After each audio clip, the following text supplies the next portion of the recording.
আলহামদুলিল্লাহ রাব্বিল আলামিন ওয়াসসালাতু ওয়াসসালামু আলা সাইয়্যিদিল মুরসালিন আম্মা বা'দ ফাআউযু বিল্লাহি মিনাশ শাইতানির রাজীম বিসমিল্লাহির রহমানির রহিম আসসালাতু ওয়াসসালামু আলাইকা ইয়া রাসূলুল্লাহ ওয়া আলা আলিকা ওয়া আসহাবিকা ইয়া হাবিবাল্লাহ আসসালাতু ওয়াসসালামু আলাইকা ইয়া নবিয়াল্লাহ ওয়া আলা আলিকা ওয়া আসহাবিকা ইয়া নূরাল্লাহ।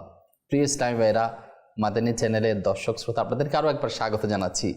মাদানী চ্যানেলের ধারাবাহিক অনুষ্ঠান জান্নাতের সুসংবাদ প্রাপ্ত সাহাবা, এই অনুষ্ঠানে আলহামদুলিল্লাহ জান্নাতের সাহাবীদের ব্যাপারে আমরা অবশ্যই প্রত্যেকটা সাহাবায়ে কেরামই জান্নাতি, তবে রাসূল পাক সাল্লাল্লাহু আলাইহি ওয়াসাল্লামের পক্ষ থেকে প্রত্যক্ষ পরোক্ষভাবে বিভিন্ন ক্ষেত্র বিশেষে বিভিন্ন কিছু খুশিতে, অর্থাৎ বিভিন্ন আমলের খুশিতে নবী করিম সাল্লাল্লাহু আলাইহি ওয়াসাল্লাম যখন কোনো সাহাবীকে জান্নাতের ব্যাপারে সুসংবাদ প্রদান করেন, সে সমস্ত সাহাবীদের ঘটনা আমরা শ্রবণ করছি এই অনুষ্ঠানের মাধ্যমে। ইনশাআল্লাহ আজকেও ব্যতিক্রম নয়। আমরা গত সপ্তাহে বিশেষ করে মাওলা আলী মুশকিল কুশা জান্নাতি সাহাবী এর আমরা আলোচনা শ্রবণ করেছি। আজকে ওনার কিছু মর্যাদাপূর্ণ ঘটনা আমরা ইনশাআল্লাহ তাআলা শুনবো, যাতে করে ইনাদের মহাব্বত ভালোবাসা অন্তরের মধ্যে ধারণ করে ইবাদত বন্দেগী বাড়াতে পারে। আল্লাহ পাক আমাদেরকে সে তৌফিক দান করুন। শুরুতে দরুদ পাকের ফজিলত আমরা শ্রবণ করি। আল্লাহ পাকের পেয়ারা রসুল সাল্লাল্লাহু আলাইহি ওয়াসাল্লাম এর নূরানি ফরমান, আমার প্রতি অধিক হারে দরুদ শরীফ পাঠ করো, নিশ্চয় আমার প্রতি তোমাদের দরুদ শরীফ পাঠ তোমাদের গুনাহের জন্য মাগফিরাত স্বরূপ। সাল্লু আলাল হাবিব সাল্লাল্লাহু তাআলা আলা মুহাম্মদ সাল্লাল্লাহু আলাইহি ওয়াসাল্লাম। প্রিয় ইসলামী ভাইরা, মাদানী চ্যানেলের দর্শক শ্রোতা, আল্লাহ পাক আপনাদেরকে কবুল করুক। আলহামদুলিল্লাহ, আমি যাই কিছুই বলি আল্লাহ পাকের সন্তুষ্টির জন্য বলার চেষ্টা করব। আপনিও মহাব্বত ভালোবাসা নিয়ে রাসূল পাক সাল্লাল্লাহু আলাইহি ওয়াসাল্লামের মহাব্বতে শ্রবণ করার চেষ্টা করুন। আজকে আমাদের যে বার্তা, যে মেসেজ আপনাদেরকে দেওয়ার চেষ্টা করব, তা যেন আমাদের জন্য নাজাতের ওসিলা হয়। সাধারণভাবে আমরা জানি মাওলা আলী মুশকিল কুশা রাদিয়াল্লাহু তাআলা আনহু অনেক মার্তাবাওয়ালা, তবে ইনার মর্যাদা, ইনার গুণাবলী যদি একটু লক্ষ্য করেন, নবী করিম সাল্লাল্লাহু আলাইহি ওয়াসাল্লামের বিশেষ দয়া ও দানের বদৌলতে আল্লাহ তাআলা হযরতে সাইয়েদনা আলী রাদিয়াল্লাহু তাআলা আনহুকে এই মর্যাদা দিয়েছেন। আল্লাহ তাআলা তাকে নিজের প্রিয় বান্দা হিসেবে অভিহিত করে এমন একটি উচ্চ মর্যাদা ওনাকে দান করেছেন, সুবহানাল্লাহ। সেটা কি কোনো ওলি, কোনো গোস, কোনো কুতুব, কোনো আবদাল বড় মর্যাদার অধিকারী হোক না কেন, কোনো সাহাবীর মর্যাদার সমান পৌঁছাতে পারবে না। আল্লাহ রাব্বুল আলামিনের অসংখ্য মেহেরবানি, যেটা হযরতে মাওলা আলী মুশকিল কুশা রাদিয়াল্লাহু তাআলা আনহু এর ব্যাপারে সুবহানাল্লাহ ফজিলত এসেছে। ইনি যে জান্নাতি, তো জান্নাতি অবশ্যই তিনি জান্নাতি। তো জান্নাতি হওয়ার দিন নির্দেশনাটা রাসূল পাক সাল্লাল্লাহু আলাইহি ওয়াসাল্লামের দরবার থেকে তো আসে। যেমন হযরতে সাহাল বিন সাদ রাদিয়াল্লাহু তাআলা আনহু বলেন, নবী করিম সাল্লাল্লাহু আলাইহি ওয়াসাল্লাম খায়বারের যুদ্ধের দিন ইরশাদ করেন, কাল এই পতাকা আমি এমন এক ব্যক্তিকে দিব যার হাতে আল্লাহ তাআলা বিজয় দান করবেন। তিনি আল্লাহ ও তার রাসূল সাল্লাল্লাহু আলাইহি ওয়াসাল্লামকে ভালোবাসেন, আর আল্লাহ ও তার রাসূল সাল্লাল্লাহু আলাইহি ওয়াসাল্লাম তাকে ভালোবাসেন। খায়বারের বিজয় নিশানা তার হাতে দেওয়া হবে। পরের দিন সকালে প্রত্যেকেই এই পতাকা আশা করছিল হয়তো আমার হাতে আসতে পারে, এই খেয়াল করলো হয়তো আমার হাতে আসতে পারে। তবে ঘটনা ঘটল যে নবী করিম সাল্লাল্লাহু আলাইহি ওয়াসাল্লাম ইরশাদ করলেন, আলী ইবনে আবু তালিব কোথায়? অর্থাৎ সাহাবায়ে কেরাম আরজ করলো, হে আল্লাহ রাসূল সাল্লাল্লাহু আলাইহি ওয়াসাল্লাম, তার চোখে তো ব্যথা। তখন আল্লাহ রাসূল সাল্লাল্লাহু আলাইহি ওয়াসাল্লাম ইরশাদ করেন, তাকে ডেকে আনো। মাওলা আলী মুশকিল কুশা রাদিয়াল্লাহু তাআলা আনহুকে ডেকে আনা হলো।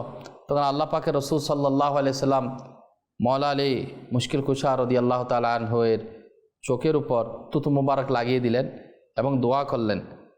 তার চোখ এমনভাবে ভালো হয়ে গেল যাতে তার কোনো ব্যথাই ছিল না, এবং তাকে পতাকা তার হাতে দান করলেন। আমিরুল মুমিনিন হযরতে সাইয়েদনা আলী রাদিয়াল্লাহু তাআলা আনহু আরজ করলেন, হে আল্লাহ রাসূল সাল্লাল্লাহু আলাইহি ওয়াসাল্লাম, আমি কি ওই লোকদের সাথে ততক্ষণ পর্যন্ত যুদ্ধ করব যতক্ষণ পর্যন্ত তারা আমাদের মতো মুসলমান না হয়ে যায়? আল্লাহ পাকের রাসূল সাল্লাল্লাহু আলাইহি ওয়াসাল্লাম ইরশাদ করলেন, নম্রতা অবলম্বন করো, এমনকি তাদের সাথে যুদ্ধের মাঠে প্রবেশ করো, তাদেরকে ইসলামের দাওয়াত দাও। সুবহানাল্লাহ, তাদের উপর আল্লাহ তাআলার যেসব হক রয়েছে তাদেরকে অভিহিত করো, তাদেরকে সে সম্পর্কে তুমি জানাও। আল্লাহ পাকের কসম, যদি আল্লাহ তাআলা তোমার মাধ্যমে কোনো এক ব্যক্তিকেও যদি হেদায়েত দান করেন, তবে তা তোমার জন্য, তোমার কাছে লাল উট অপেক্ষা উত্তম। আল্লাহ পাকের রসুল সাল্লাল্লাহু আলাইহি ওয়াসাল্লামের মোহাব্বত, ভালোবাসা মাওলা আলী রাদিয়াল্লাহু তাআলা আনহুর প্রতি কেমন ছিল। আর মাওলা আলী মুশকিল কুশা রাদিয়াল্লাহু তাআলা আনহু অনেক বড় আল্লাহওয়ালা পরহেজগারিতা অবলম্বন করেছেন, যে যুদ্ধের ময়দানে পাঠাচ্ছেন, সেক্ষেত্রেও রসুল পাক সাল্লাল্লাহু আলাইহি ওয়াসাল্লাম নসিহত করে যাচ্ছেন যে মানুষের প্রতি নম্রতা প্রদর্শন করার জন্য। গিয়ে শুধুমাত্র আঘাত করে তাকে শেষ করে দেওয়া এই নির্দেশ দিচ্ছে না, বরঞ্চ প্রথমে তুমি তাকে জানাও আল্লাহ তাআলার ব্যাপারে কি হক রয়েছে সে সম্পর্কে তুমি আগে জানাও, তাদেরকে ইসলামের দাওয়াত দাও, তাদেরকে অবহিত করো, তাদেরকে আনার চেষ্টা করো।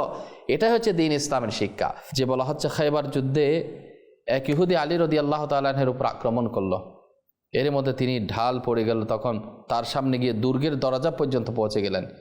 দুর্গের ফটক দরজা তিনি উপড়িয়ে ফেললেন আর দরজাকে ঢাল বানিয়ে নিলেন। তিনি রাদিয়াল্লাহু তাআলা আনহুর হাতে ছিল এটা, এবং তিনি যুদ্ধ করতে রইলেন। আল্লাহ তাআলা আলী রাদিয়াল্লাহু তাআলা আনহুর মাধ্যমে সুবহানাল্লাহ যে খায়বারের যুদ্ধের মধ্যে বিজয় দান করলেন। দরজা এতবার ছিল, যে দরজা বলা হচ্ছে আপনার যে বলে না আমাদের যে বিল্ডিংয়ের গেটটাকে, তো ওই ফটক দরজাগুলো এত বেশি মজবুত যে 40 জন মানুষ একত্রিত হইতে উঠাইতে চাইল, কিন্তু সেটা উঠাইতে পারলো না। আর মাওলা আলী মুশকিল কুশার শক্তি কেমন, তিনি হাত দিয়ে এভাবে ধরে সেটাকে তুলে ফেললেন। এটাই হচ্ছেন আল্লাহওয়ালাদেরকে সুবহানাল্লাহ আল্লাহ তাআলা দয়া করেছেন, আল্লাহ পাক মেহেরবানি করেছেন যে নবী করিম সাল্লাল্লাহু আলাইহি ওয়াসাল্লামের তুথ মুবারকের বরকতে আলী রাদিয়াল্লাহু তাআলার চোখের সমস্যা দূরীভূত হয়ে গিয়েছে। সেজন্য নবী করিম সাল্লাল্লাহু আলাইহি ওয়াসাল্লাম আমাদের দয়ালু নবী, মুহাব্বতের নবী। সে রসুল পাক সাল্লাল্লাহু আলাইহি ওয়াসাল্লামের শান বোঝা, রসুল পাক সাল্লাল্লাহু আলাইহি ওয়াসাল্লামের মুহাব্বত বোঝা, সেটা যার নসিব আল্লাহ রেখেছেন সে বুঝে। নয়তো অনেক বেয়াদব রয়েছে যারা রসুল পাক সাল্লাল্লাহু আলাইহি ওয়াসাল্লামের শান বোঝে না। তো আমি আপনাদেরকে রিকোয়েস্ট করব, দাওয়াতে ইসলামী আলহামদুলিল্লাহ মানুষের মধ্যে মুহাব্বত রসুল শিক্ষা দিচ্ছে, সাহাবায়ে কেরামের মুহাব্বত শিখাচ্ছে, সাথে সাথে রসুল পাক সাল্লাল্লাহু আলাইহি ওয়াসাল্লামের তরবিয়ত, নসিহত। কোন নসিহত? যে দিক নির্দেশনা দেওয়ার মাধ্যমে মানুষকে কিভাবে আমি আল্লাহ তাআলার পথে আহ্বান করব।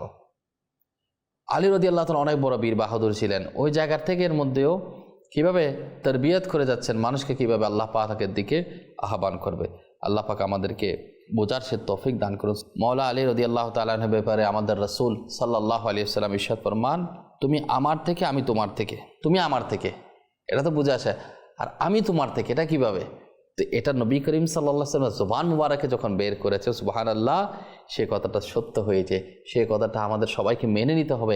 এটা হচ্ছে আলী রাদিয়াল্লাহু তাআলা আনহুর ফজিলত। সুবহানাল্লাহ, আল্লাহ পাক আমাদেরকে বোঝার সে তৌফিক দান করুন। আলী রাদিয়াল্লাহু তাআলা আনহু সহ সমস্ত সাহাবায়ে কেরাম রাসূল পাক সাল্লাল্লাহু আলাইহি ওয়াসাল্লামকে অনেক মহব্বত করতেন, অনেক বেশি ভালোবাসতেন। যেমন আলী রাদিয়াল্লাহু তাআলা আনহুর ভালোবাসার ব্যাপারে আমি জানালাম, নামাজের মহব্বত, আর এদিকে রাসূল পাক সাল্লাল্লাহু আলাইহি ওয়াসাল্লামের মহব্বত। তো নবীর মহব্বতকে তারা সবার ঊর্ধ্বে স্থান দিত। তো বলা হচ্ছে হযরত সাইয়েদনা আলী রাদিয়াল্লাহু তাআলা আনহু থেকে কোনো এক ব্যক্তি জিজ্ঞেস করলেন, আপনি রসুল পাক সাল্লাল্লাহু আলাইহি ওয়াসাল্লামকে কতটুকু ভালোবাসেন? উত্তরে তিনি বললেন, আল্লাহ পাকের শপথ। আল্লাহ পাকের শপথ করে বলছে, কসম করে বলছেন যে হুজুর পাক সাল্লাল্লাহু আলাইহি ওয়াসাল্লাম আমার নিকট আমার মাল, অর্থাৎ মাল সম্পদ, পরিবার পরিজন, মা বাবা, কঠিন পিপাসার সময় ঠান্ডা পানির চেয়েও অধিক প্রিয় আমি বেশি ভালোবাসি।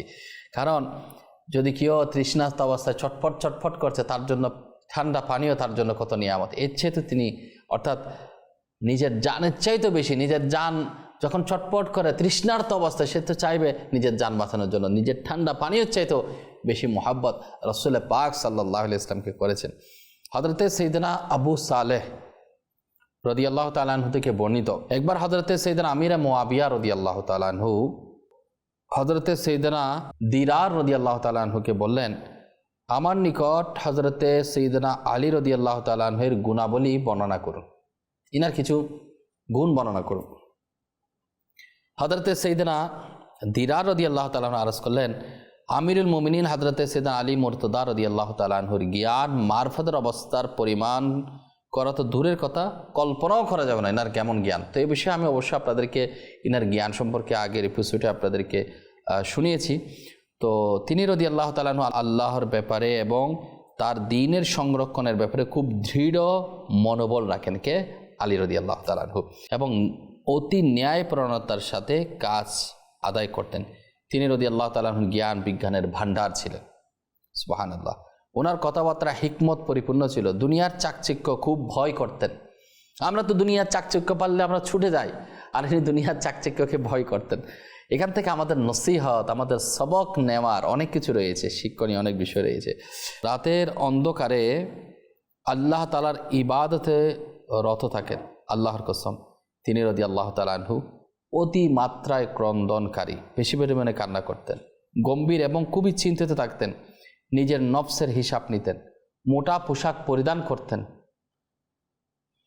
আর মোটা রুটি খেতেন। আল্লাহর কসম, দাপট, শান, শওকত আর প্রভাব প্রতিপত্তির এমন অবস্থা ছিল, আমরা প্রত্যেকে তার সাথে কথাবার্তা বলার সময় আমরা ভয় করতাম। এমন প্রভাব তিনি রাখতেন। আর এত প্রভাব থাকার পরেও তিনি মোটা কাপড় পরিধান করতেন, মোটা রুটি আহার করতেন। তার অবস্থাটা কেমন! সুবহানাল্লাহ।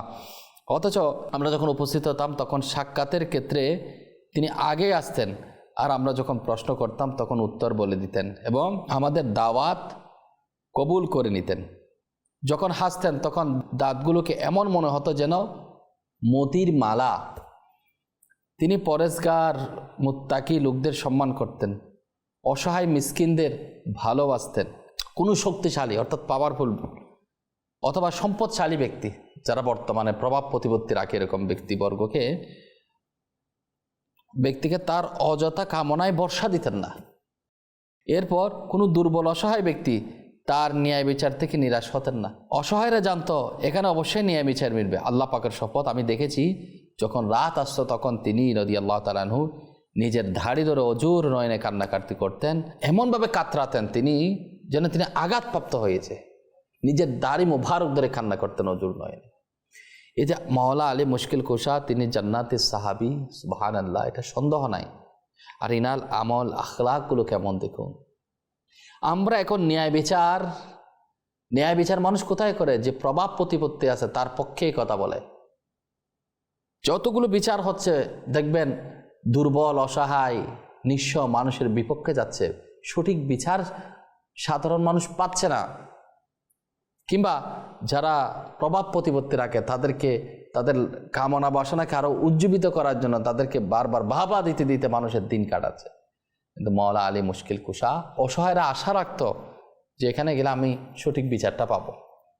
এখন তো মানুষ বৈষম্য, অনিয়ম, দুর্নীতি, ছোটোখাটো ব্যক্তিবর্গ, অর্থাৎ যারা সম্পদ দিয়ে কম, মান সম্মানে কম, তারা যদিও বা অসহায়, যদিও বা তাদের বিপক্ষে জুলুম করা হয়েছে, কিন্তু জুলুম করার পরেও তারা উপযুক্ত বিচারটা পায় না, বরঞ্চ তাদেরকে শাসানো হচ্ছে। তাদেরকে বিচারের কাঠগড়ায় দাঁড়ানোর পরে তাদেরকে বিভিন্ন প্রকারের হেনস্থ হওয়ার মতো কাজ তাদের দ্বারা করানো হচ্ছে এবং তারা হেনস্থও হচ্ছে। আল্লাহ পাক আমাদেরকে বুঝার তৌফিক দান করুক। মাওলা আলী মুশকিল কুশা রাদিয়াল্লাহু তাআলা আনহু নিঃসন্দেহে আমাদের জন্য অনেক বড় নিয়ামত। আহলে বাইতে রসুল, আশারায়ে মুবাশশারা এবং সুবহানাল্লাহ জান্নাতে সাহাবী, এমন সাহাবী যিনি ধনাঢ্য ব্যক্তিবর্গের অন্তর্ভুক্ত না হয়ে, সম্পদশালী ব্যক্তিদের অন্তর্ভুক্ত না হয়ে, কঠিন জীবনযাপন অতিবাহিত করে, শুকনো মুঠা রুটি, জবের রুটি আহার করে মানুষকে জানিয়ে দিয়েছেন যে আমি রসুল পাক সাল্লাল্লাহু আলাইহি ওয়াসাল্লামের ওই সাহাবী যে কিনা সম্পদের মধ্যে, মাল ও দৌলতের মধ্যে আমার বেশি ছিল না, কিন্তু সুবহানাল্লাহ আল্লাহ পাকের বিশেষ দয়া, রসুল পাক সাল্লাল্লাহু আলাইহি ওয়াসাল্লামের নজরে করম, আমি এমনভাবে চলেছি, আল্লাহ তাআলা আমার উপর এমন রাজি খুশি, আমার রসুল সাল্লাল্লাহু আলাইহি ওয়াসাল্লামের পক্ষ থেকে সুবহানাল্লাহ আমার জন্য সুসংবাদ, আমি জান্নাতি সাহাবী। তাহলে জান্নাত লাভ করার জন্য অনেকে বলে টাকা থাকলে জান্নাত লাভ করা যাবে, এমনটা নয়। বরং জান্নাত লাভ করার জন্য আপনি হক হালালভাবে চলে আপনি যত বেশি আল্লাহ পাকের রাহে খরচ করবেন সেভাবে তো আপনি জান্নাত হাসিল করতে পারবেন, এটা তো অবশ্যই উত্তম রয়েছে। কিন্তু এই বাহানা চলবে না যে আমার সম্পদশালী কম হওয়ার কারণে, আমার মাল ও দৌলত কম হওয়ার কারণে, আমার একটু পেরেশানি সমস্যা থাকার কারণে হয়তো আমি আল্লাহ পাকের রাহে খরচ করতে পারছি না, আমি সফরে যেতে পারছি না, আমার ঘর পরিবার দেখতে দেখতে আমার সময় চলে যাচ্ছে, আমি কিভাবে দ্বীনের খেদমত করব। তো মাওলা আলী রাদিয়াল্লাহু তাআলা আনহু আমাদের জন্য সবক, আমাদের জন্য নসিহত, আমাদের জন্য উত্তম মডেল, যারা বলে আমার পয়সা করি কর। তো সাহাবাই কেরামের মধ্যে দারিদ্রতা অবলম্বনকারী সাহাবিও ছিলেন, ধর্নাঢ্য সাহাবিও ছিলেন। সুবহানাল্লাহ। যে যে পজিশনে থাকুক না কেন, আসহাবে সুফা, যাদের শরীরের মধ্যে ভালো পরনের কাপড় ছিল না, খাবার খাওয়ার জন্য ভালো খাবার ছিল না, থাকার জন্য উত্তম বাসস্থান ছিল না, কিন্তু রাসূল পাক সাল্লাল্লাহু আলাইহি ওয়াসাল্লামের কদম মোবারকে পড়ে থাকাটা তাদের জন্য সবচেয়ে বড় উত্তম স্থান। রাসূল পাক সাল্লাল্লাহু আলাইহি ওয়াসাল্লামের নূরানি চেহারা দেখাটা তাদের জন্য সবচেয়ে আনন্দময়। রাসূল পাক সাল্লাল্লাহু আলাইহি ওয়াসাল্লামের সঙ্গ অবলম্বন করাটা তারা দুনিয়া আখিরাতের সবচেয়ে বড় নিয়ামত হিসেবে নিয়েছে। সুবহানাল্লাহ। এই কঠিন পরিস্থিতির মধ্যেও তারা সুবহানাল্লাহ জান্নাত হাসিল করেছে। এবার বলেন আমাদের অবস্থানটা কোথায়? আমরা বর্তমানে কি করছি? আমাদের হবেটা কি? আমাদের কি করাটা দরকার? আমাদের একটু কি আমরা নিজেকে পরিবর্তন আমরা করতে পারি না? নিজেদের মধ্যে কি আমরা একটু চেঞ্জিং আনতে পারি না? নিজেদের মধ্যে কি একটু পরিবর্তন আনার জন্য, পরিবর্তন সাধিত করার জন্য আমরা কি কোনো সেট আপ নিতে পারি না? না এভাবেই থেকে যাও?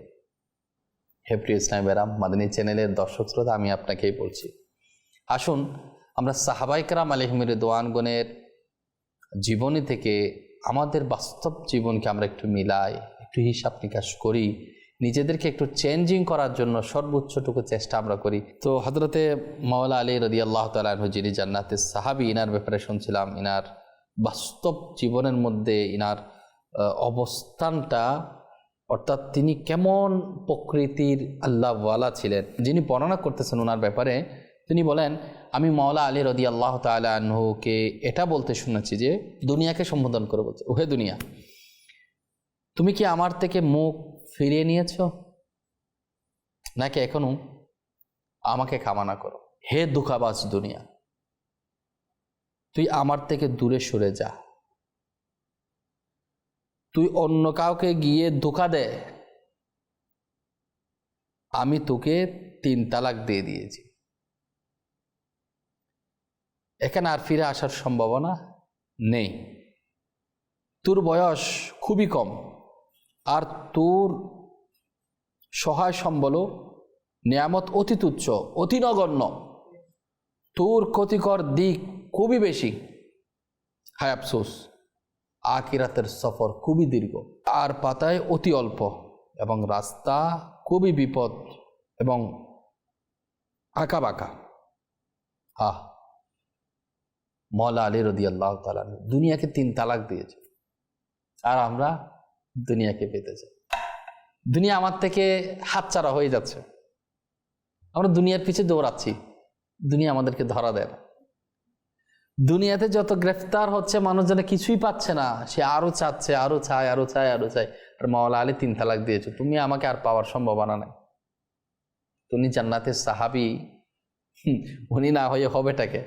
এবার শুনুন, এইগুলা ঘটনা যখন বর্ণনা করা হচ্ছে আলী রাদিয়াল্লাহু তাআলা আনহুর ব্যাপারে, এক সাহাবী, তখন হযরতে সাইয়েদনা আমিরে মুআবিয়া রাদিয়াল্লাহু তাআলা আনহু এর চোখ থেকে অনবরত চোখের জল, চোখের পানি, অশ্রু ভিজে যাচ্ছে, পড়তে আছে, জড়তে লাগলো, এমনকি তার দাড়ি মুবারক ভিজে গেল।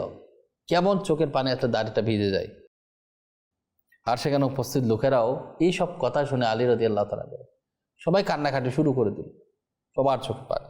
অতঃপর তিনি রাদিয়াল্লাহু তাআলা বললেন, আল্লাহ তাআলা আবুল হাসান হযরতে সাইয়েদনা আলী মুর্তজা শেরে খোদা রাদিয়াল্লাহু তাআলা আনহুর প্রতি রহমত বর্ষণ করুন। আল্লাহর কসম, তিনি এমনই ছিলেন। আল্লাহ পাক আমাদেরকে এত বেশি মহব্বত, ভালোবাসাওয়ালা, আল্লাহওয়ালা আমাদেরকে নসিব করেছেন, যাদেরকে ভালোবাসলে দুনিয়াতেও সফল, আখিরাতেও সফল, যাদের সাথে সুসম্পর্ক রাখলে গাইডলাইনটা দুনিয়াতে পেয়ে যাব, এবং সেই মোতাবেক চলার কারণে আখিরাতে ফজিলত পাব। আর এখনো যদি আমি এদিক সেদিক হয়ে থাকি, আমি যদি এখন উদাসীনভাবে থাকি, তাহলে কেমন? এর চেয়ে বড় লজ্জাজনক কি হতে পারে? হযরতে সাইয়েদনা ইমরান বিন হুসাইন রাদিয়াল্লাহু তাআলা আনহু থেকে বর্ণিত, আমার রাসূল পাক সাল্লাল্লাহু আলাইহি ওয়াসাল্লাম ইরশাদ ফরমান, আল্লাহ রাসূল সাল্লাল্লাহু আলাইহি ওয়াসাল্লাম কি ইরশাদ ফরমান, আলী আমার থেকে, আমি আলী থেকে, আর সে প্রত্যেক মুমিনের অভিভাবক। তো যিনি অভিভাবক ইনি কেমন? তো ওই অভিভাবক গাইডলাইন আমরা যদি তার সাথে যদি কানেকশন না রাখি, তারপরে গাইডলাইন পাবো কিভাবে? হাকিমুল উম্মাত মুফতি আহমদ ইয়ারকান নাইমি রাহমাতুল্লাহ আলাইহি বলেছেন, এখানে অভিভাবক দ্বারা খলিফা তথা প্রতিনিধি উদ্দেশ্য নয়, বরং বন্ধু অথবা সাহায্যকারী উদ্দেশ্য। যেমন আল্লাহ পাক ইরশাদ ফরমান কাজুল ইমান থেকে অতবাদ, তোমাদের বন্ধু নয় কিন্তু আল্লাহ ও তার রাসূল এবং ঈমানদারগণ। উক্ত স্থানে ওয়ালি অর্থ সাহায্যকারী। এই ইরশাদ দ্বারা দুটি মাসালা বোঝা গেল যে মুসিবতের সময় ইয়া আলী বলাটা জায়েজ, কেননা আলী রাদিয়াল্লাহু তাআলা প্রত্যেক মুমিনের জন্য কিয়ামত পর্যন্ত সাহায্যকারী। সেকেন্ড হচ্ছে আলী রাদিয়াল্লাহু তাআলা আনহুকে মাওলা আলী বলাটা জায়েজ, কেননা তিনি প্রত্যেক মুসলমানের ওয়ালি তথা অভিভাবক ও মাওলা তথা মুনিব। আমাদেরকে অনেকে না বুঝে এমন শব্দ চয়ন, মাওলা আলী, তো মাওলা দ্বারা উদ্দেশ্য কি অনেকে বুঝে না। সেজন্য না বুঝলে চুপ থাকবেন, যিনি জানেন তার থেকে জেনে নেবেন। কিন্তু না বুঝে না জেনে আপনি শাব্দিক অর্থ এবং সেটা কোন ক্ষেত্রে কোন ক্ষেত্র বিশেষে বোঝানো হয়েছে সেটা না জেনে যদি বিরূপ মন্তব্য করেন, যদি সেটা সাহাবায়ে কেরাম আলাইহিম রিদওয়ানগণের যদি সেটা বিরুদ্ধাচরণ হয় কিংবা তার শানের সাথে যদি সেটা বিরুদ্ধ হয় শানের, তো আপনার কি হবে এটা বুঝতে হবে। সেজন্য বোঝার জন্য এলম অর্জন করতে হবে। আর দাওয়াত ইসলামের প্ল্যাটফর্ম আপনাদেরকে শেখাচ্ছে, জানাচ্ছে, চ্যানেলের মাধ্যমে আমরা বলছি। তো আমি আপনাদেরকে রিকোয়েস্ট করব, যিনি আমাদের অভিভাবক, যিনি আমাদের গাইডলাইন, একে আমরা মজবুত ভাবে ধরি। আর ইনার অন্তরে রাসূল পাকের মোহাব্বত, যার অন্তরে রাসূল পাক সাল্লাল্লাহু আলাইহি ওয়াসাল্লামের মোহাব্বত, যিনি কামিয়াব হয়েছেন, তাকে মজবুতভাবে ধরলে আমরা কামিয়াবি হয়ে যাব। আল্লাহ পাক আমাদেরকে যা শুনেছি এর উপর আমল করার তৌফিক দান করুক ইনশাআল্লাহ তাআলা। আগামী পর্বে এরকম ধারাবাহিকভাবে ইনশাআল্লাহ আমাদের সেশন থাকবে। আমিও রিকোয়েস্ট করব আপনারা অবশ্যই অনুষ্ঠানটি দেখবেন। আল্লাহ আমরা যা শুনেছি এর উপর আমল করার তৌফিক দান করুন। সাল্লু আলাল হাবিব সাল্লাল্লাহু তাআলা আলা মুহাম্মদ সাল্লাল্লাহু আলাইহি ওয়াসাল্লাম।